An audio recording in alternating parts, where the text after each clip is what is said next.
I bought all these rusty saws at a swap meet, $1 or $2 a piece. The guy selling them asked me, "What are you gonna do with all those rusty saws?"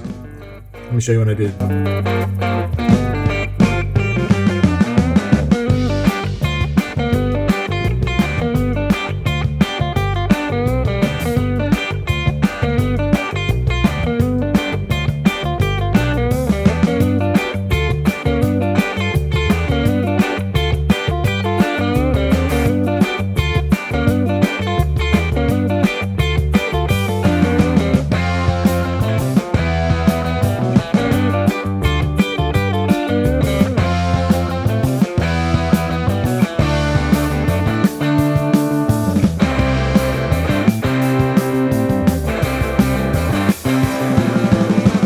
What do you think? Were the rusty old saws worth $1?